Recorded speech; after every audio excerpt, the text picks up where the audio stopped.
여러분에게 좀 질문을 한 가지 하고 시작하겠습니다. 여러분, 100% 순종과 100% 순종과 50% 순종이 있습니다. 무엇이 순종입니까? 너무 당연한 질문이죠. 지금 100% 순종이겠죠? 그렇다면 50% 순종은 무엇일까요?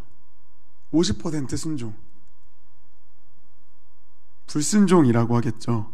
그렇다면 다시금 또 질문 드립니다. 99% 순종이라면 순종입니까? 불순종입니까? 불순종입니다. 너무나도 쉽고 명확한 답변입니다. 이 질문에 틀릴 사람은 아마 거의 없을 것 같아요. 그런데 그 사실을 여러분 혹시 알고 계십니까? 우리가 막상 신앙생활을 하다 보면 50% 순종을 100% 순종이라 여길 때가 참으로 많다라는 것입니다. 50% 순종도 순종이라며 여길 때가 많다는 거죠. 그러나 온전한 순종과 절반의 순종은 완전히 다른 겁니다. 하나는 말 그대로의 순종이며 절반의 순종은 불순종이기 때문입니다. 오늘 본문의 이스라엘 백성들도 완전히 100% 순종하지 않았음에도 자신들이 온전하게 순종했다라고 여기는 어떤 착각을 보입니다. 이런 본문의 배경은 이러합니다. 모세의 뒤를 이은 지도자 여호수아가 하나님께서 아브라함 때부터 약속하신 그 가나안 땅에 이스라엘 백성을 이끌고 들어오게 됩니다. 여호수아는 그곳에 사는 그 원주민들과 싸워 하나님께서 말씀하신 땅을 거의 다 얻게 되었는데 완전히 다 얻은 것은 아니었어요.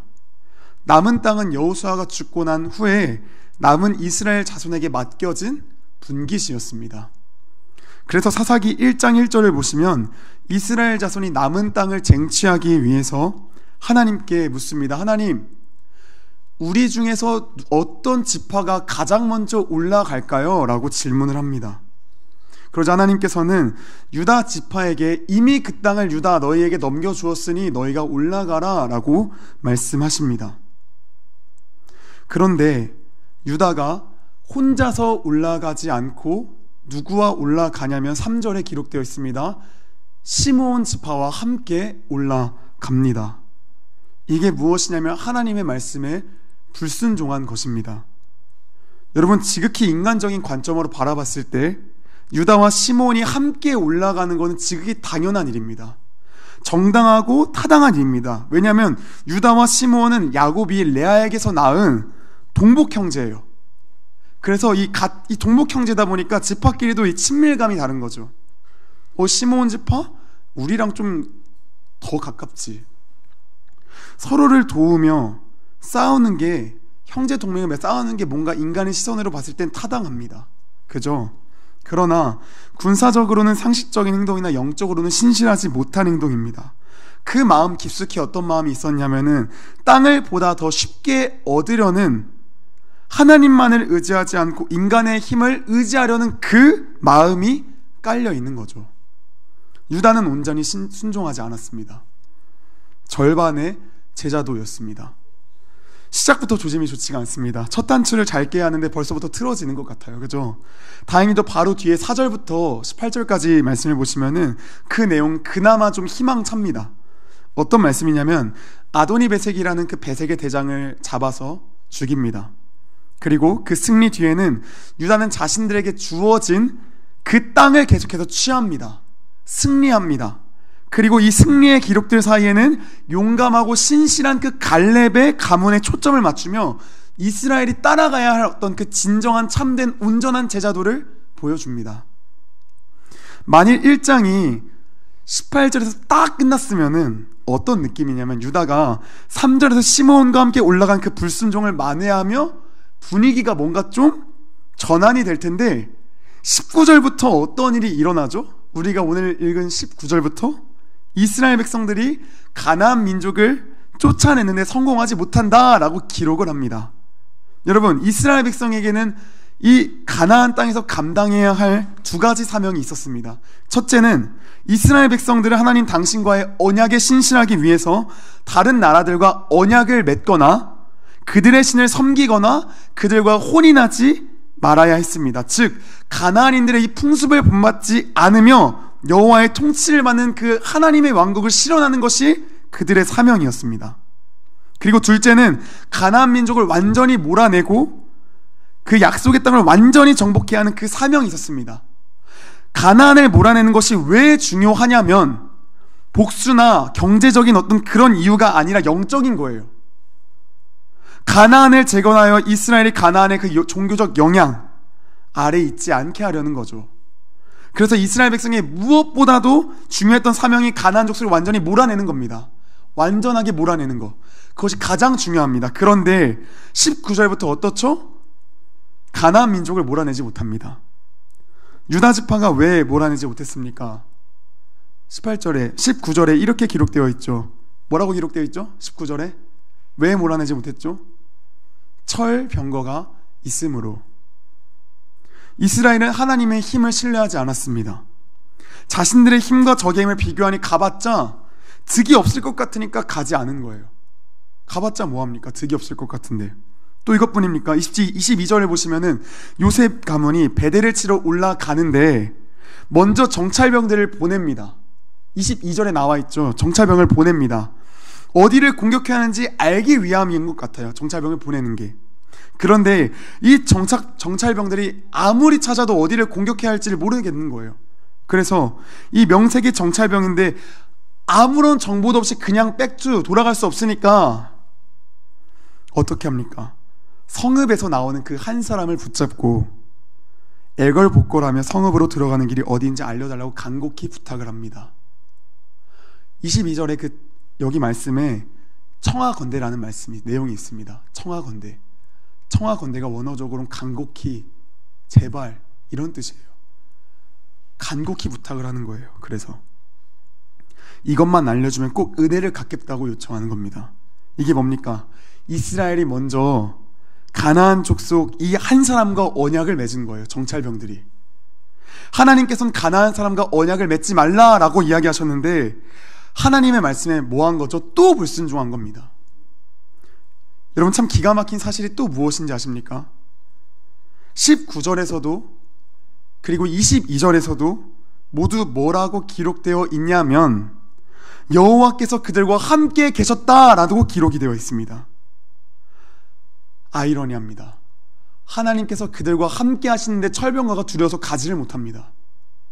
하나님께서 그들과 함께 하시는데 성을 함락하지 못할까봐 먼저 가나안 사람과 언약을 맺습니다. 하나님이 함께 하심에도 이들에게는 능력이 없습니다. 마치 예수님이 변화산에서 내려오실 때 제자들이 귀신 들린 그 한 사람을 고치지 못한 것처럼 예수님이 함께하나 능력이 없는 그 제자들처럼 경건의 능력은 없고 경건의 모양만 가득해졌습니다. 여러분 이런 반쪽 마음의 순종들이 전염병처럼 어떻게 되냐면 이스라엘 민족에게 퍼졌습니다. 베냐민 자손이 여부스 족속을 쫓아내지 못합니다. 므낫세는 다양한 주민들을 쫓아내지 못했고 그들을 쫓아내는 것보다 노예로 삼는 것이 경제적으로 타당하기 때문에 수고가 덜 드니까 그들에게 무엇을 하냐면 노역을 시킵니다. 그 고대 사회에서는 인력이 굉장히 중요했기 때문에 그들을 쫓아내는 게 아깝잖아요.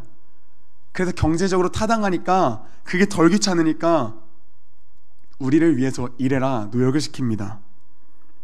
므낫세뿐만 아니라 스불론, 납달리 지파도 노역을 시킵니다. 에브라임, 아셀 지파는 가나안 원주민을 쫓아내지 못하였습니다. 심지어 단 지파는 아모리 족속에게 밀려서 오히려 산지로 몰아넣어졌습니다. 여러분 이스라엘 백성들이 어떻게 보이십니까?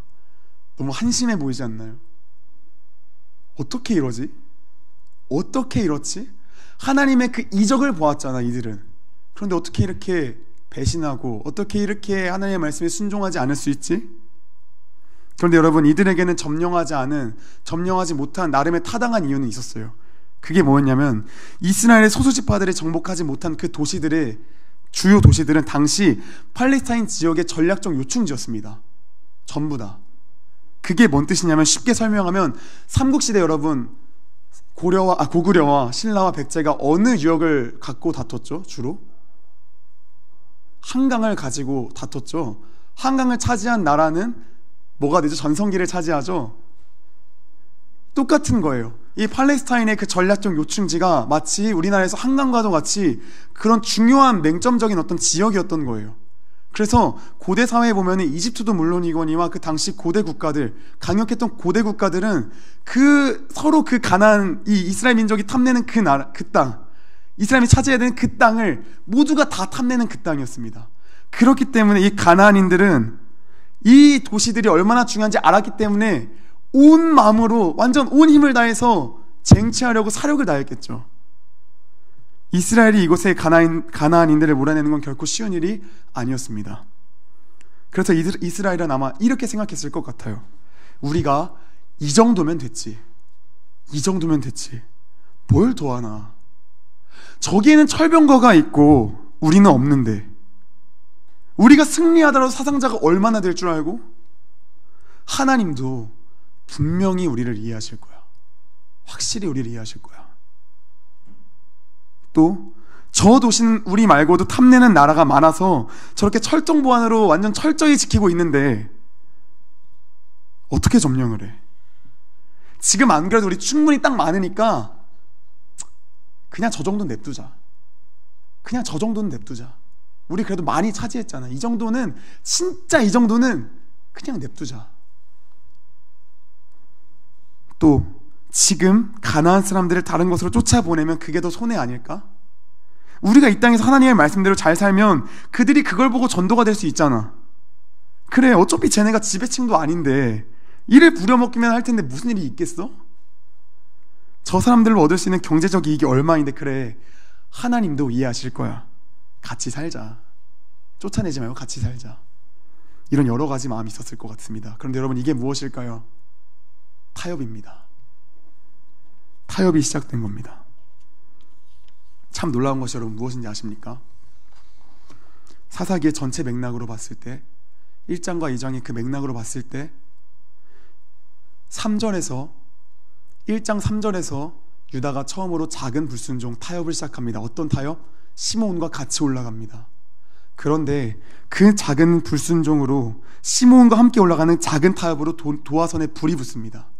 그리고 그 불이 이스라엘 전체에 옮겨 붙습니다. 이스라엘 전체가 타협하기 시작합니다. 언제부터요? 19절부터요. 타협하기 시작합니다. 이 타협이 여러분 후에 어떻게 되는지 아십니까? 절반의 제자도가 어떤 결과를 초래하는지 아십니까? 함께 말씀 펴서 한번 읽어보겠습니다. 사사기 2장 10절 말씀 바로 뒤에 있습니다. 사사기 2장 10절 말씀 우리 같이 한번 읽어보겠습니다. 시작. 그 세대의 사람도 다 그 조상들에게로 돌아갔고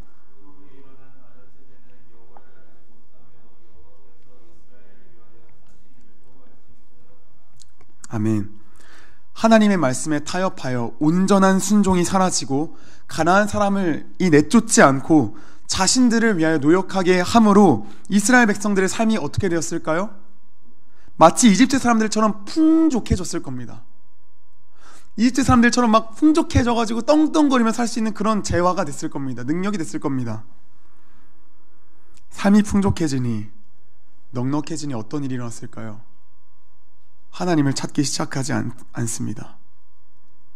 하나님을 찾지 않습니다. 그저 형식적인 예배만 남습니다. 부모가 하나님 앞에 모든 것을 사생결단하는 모습이 아니라 점차 타협하는 그 신앙의 모습을 본 자녀들이 어땠을까요? 아, 이렇게 신앙생활도 괜찮겠구나. 타협하면서 살아도 괜찮겠구나. 하나님은 뭐 그냥 유일신이 아니라 그냥 여러 신들 중에 하나겠구나. 바알신도 섬기고 아스다롯도 섬기고 난 다 섬겨야지. 하나님을 우습게 보기 시작하면 하나님과의 관계는 생각도 하지 않는 겁니다. 여러분, 저도 여러분도 선생님들도 겪어보지 않은 우리 부모님 세대, 그때에는 가진 게 없고 먹을 게 없다 보니까 의지하리가 하나님밖에 없었다고 합니다. 그 당시에 성도님들이 목사님들에게 무엇인가를 궁금해서 목사님 저 이런 고민이 있어요. 목사님 어떻게 해야 돼? 이러면은 그 당시에 목사님들도 아는 게 없으니까 기도하세요. 그런데 정말 부모님 세대는 그 말 한마디에 기도했다고 합니다. 그 기도를 통해 하나님을 더 깊이 만났다고 합니다. 하나님의 말씀에 순종하면 어떤 일이 일어나는지 그 세대는 보았습니다. 왜냐하면 가진 게 없었으니까요. 하나님만 의지할 수밖에 없었으니까요. 그런데 대한민국이 좀 살만해지니까 어떻게 됐습니까? 의지할 게 너무 많이 생겨버렸습니다. 그죠? 돈을 의지합니다. 사람을 의지합니다. 지식을 의지합니다. 예배는 드리지만 예배는 단지 형식적인 그런 모습입니다. 그냥 주일에 예배 나갔으니까 나갑니다. 사사시대에도 여러분 마찬가지였어요. 하나님을 완전히 버린 적이 없어요. 이들은 사사시대의 백성들은 여전히 예배드렸어요. 여전히 하나님을 알았어요. 그런데 그 하나님은 신 중에 하나였어요. 유일신 사상이 아니라 실상은 다신론이었어요. 오늘날도 마찬가지죠. 우리는 예배를 드립니다. 우리 현대인들은 예배를 드립니다. 그런데 실상에서 다신론이 너무 많습니다. 그 인생에서 여전히 바알과 아세다롯을 섬기는 사람은 아무도 없지만 돈이 바알이 되어서 아세다롯이 되어서 지식이 바알이 되어서 명예가 바알이 되어서 수많은 것들을 다 섬기며 살아갑니다. 여전히 예배는 드리는데 하나님을 알지 못합니다.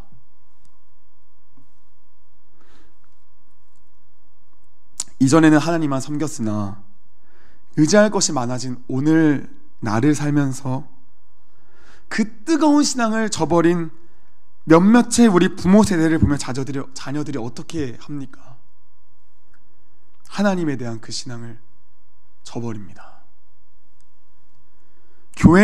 교회에서의 그 삶과 집에서의 삶의 차이를 보면서 괴리감을 느낍니다. 회의감을 느낍니다. 그래서 하나님에 대해서 머리로는 아나 관계는 없습니다. 진정으로 하나님을 알지 못합니다. 사랑하는 여러분, 여러분은 절반의 제자도의 삶으로 살아가고 계십니까? 혹은 온전한 제자도의 삶으로 살아가고 계십니까? 질문드립니다. 다시금 질문합니다. 온전한 순종을 하십니까? 아니면 내가 쉽게 할 수 있다고 여기는 그 조금의 순종만 하십니까? 물론 조금의 순종이 아예 안 하는 것보다 낫습니다. 확실히 나아요. 그런데 예를 들어 하나님께서 나에게 요구하신 100개가 있다고 치면 그중 고작 몇 개 한다고 하면서 나는 잘하고 있다고 자위하지 맙시다. 계속해서 이야기하지만 50%의 순종은 불순종입니다. 99%의 순종 또한 순종이 아니라 불순종입니다. 100% 순종만이 온전한 순종입니다. 그럼 이런 질문이 들 수 있겠죠. 우리는 할 수 없는데? 맞습니다. 우리의 힘으로 100% 순종할 수 없습니다.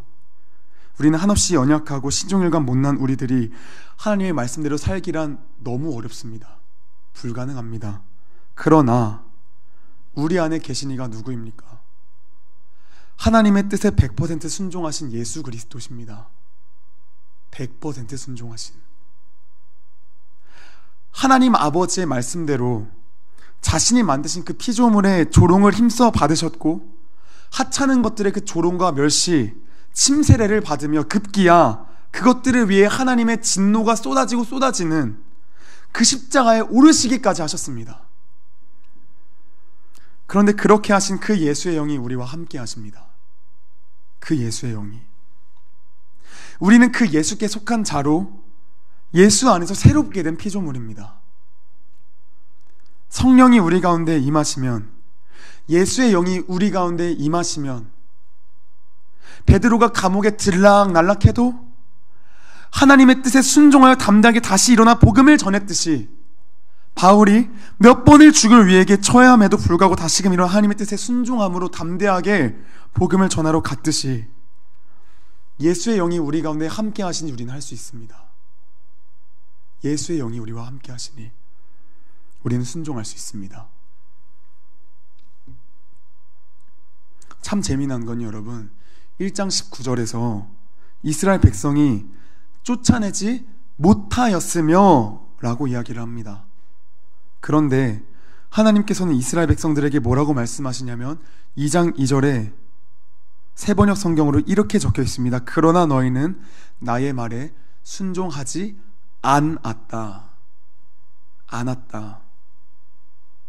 이스라엘이 순종하지 못한 것은 그들이 보기에는 타당한 이유들에 근거했지만 하나님이 보시기에는 어줍지 않은 변명들에 불과했던 겁니다. 여러분이 절대 순종하지 않겠다고 버티는 그것, 하나님께서는 무조건 여러분에게 받아내실 겁니다. 뭘 통해서요? 고난을 통해서요. 사사기를 지금 큐티하고 계신다면 아시겠지만 하나님께서는 백성들의 불완전함과 불순종과 완악함을 다른 나라의 정복당함을 통하여서, 징계하심을 통하여서 그들을 하나님께로 돌이키게 하십니다. 꼭 고난을 받고 싶다면 버티셔도 괜찮아요. 그런데 그 고난과 깎여지는 과정은 진짜 많이 아플 겁니다. 진짜 상상을 초월할 정도로 가슴을 치며 아플 겁니다.